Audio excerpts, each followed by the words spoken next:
À Montréal, la jeunesse, elle est innovante, engagée, hyper dynamique. Dans le cadre du 375e anniversaire de la Ville de Montréal, il a été décidé de justement donner de la place à cette jeunesse. Donc, un projet a vu le jour, le projet #Jeunesse 375e MTL, qui a été porté par le Forum Jeunesse de l'Île de Montréal, une instance jeunesse de Concertation Montréal. L'idée du projet, c'est de ramasser le plus de rêves des jeunes de Montréal. Et des rêves, bien, on en a entendu. D'être un modèle international pour le développement durable. L'égalité des chances pour tous. Les deux en termes d'écologie, puis on pourrait commencer avec le compost dans tous les arrondissements. Un carrefour pour les arts et la culture. Qu'on puisse faire un lien entre la technologie et l'environnement. Une place où on peut vivre ensemble de façon harmonieuse. Que Montréal rayonne aux quatre coins du monde en tant que ville d'avant-garde en matière de droits et d'opportunités pour tous. Il y a eu un appel de candidature qui a été lancé à tous les jeunes intéressés des 19 arrondissements. Et cet appel-là a été entendu. On a reçu plus de 200 candidatures provenant de partout sur l'île de Montréal. Et après un processus très difficile de sélection, on est arrivé à un choix de 19 ambassadeurs et ambassadrices représentant les 19 arrondissements de Montréal. Étant membre du comité organisateur, Logique a pu prendre part au choix des 19 ambassadeurs jeunesse, soit qui s'est avéré fort judicieux quand on constate avec quelle générosité les jeunes se sont acquittés de leur mandat. Le mandat pour des ambassadeurs jeunesse pour le 375e était vraiment d'aller à la rencontre des jeunes qui étaient dans les différents arrondissements. D'interroger ces jeunes, de discuter avec eux, de dialoguer, de comprendre c'est quoi les enjeux qu'ils ont. Pour qu'on puisse avoir une vue globale de qu'est-ce que la jeunesse pense. Qu'est-ce qu'ils aimeraient améliorer pour la ville de Montréal, puis récolter leurs rêves pour pouvoir les implanter au plan stratégique jeunesse.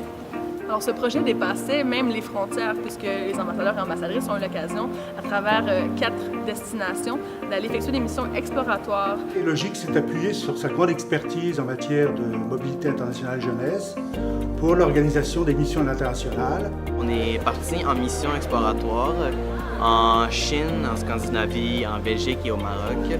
La mission exploratoire, c'est d'aller à l'étranger et de découvrir des projets différents. Aller à la rencontre des gens, s'inspirer d'idées qui se font ailleurs.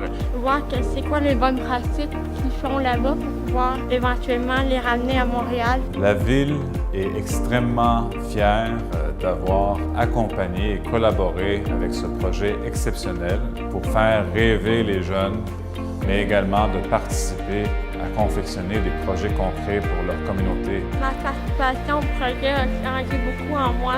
Ça m'a appris à défendre que même si je suis en situation de handicap, mais je vais représenter l'ensemble des jeunes de mon arrondissement. J'ai eu la chance de rencontrer 18 ambassadeurs qui étaient vraiment super incroyables, des gens brillants. Et ça m'a aussi motivé pour le futur là, à vouloir m'engager davantage directement dans mon arrondissement. Le point culminant du projet est sans aucun doute le sommet jeunesse 375 MTL.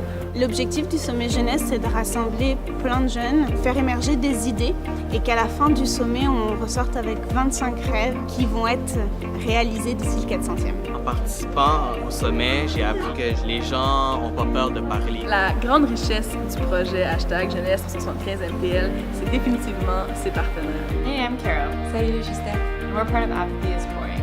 We took the dreams that were gathered from youth ambassadors across the island of Montreal and we shared those through outdoor city projections, bringing these dreams to the streets of Montreal. We also shared these dreams at the Sommet Jeunesse at the Centre des Sciences. Le rôle de l'Institut Nouveau Monde était de travailler au niveau de la programmation, au niveau aussi de l'accompagnement dans la réalisation du projet du sommet, mais aussi dans les présentations qui ont été présentées pendant les 2 journées du sommet. Le Conseil jeunesse de la Ville de Montréal fait partie du comité organisateur du projet Jeunesse 375. Nous avons aussi participé à la programmation du sommet jeunesse par la mise en place de stations d'inspiration, donc 16 stations d'inspiration pour les jeunes participants du sommet. Merci au YMCA du Québec qui ont pu mobiliser une grande diversité de jeunes à travers les différentes communautés montréalaises dans les zones jeunesse et les programmes jeunesse. Il y a aussi eu le Centre culturel marocain qui a gracieusement organisé la mission exploratoire au Maroc. Grand merci à tous les partenaires du comité aviseur pour leur soutien. À titre de présidente de Concertation Montréal, la jeunesse et ses rêves ont été fort inspirants. Jeunesse 375e MTL est la preuve que Montréal bouge plus que jamais au rythme de sa jeunesse.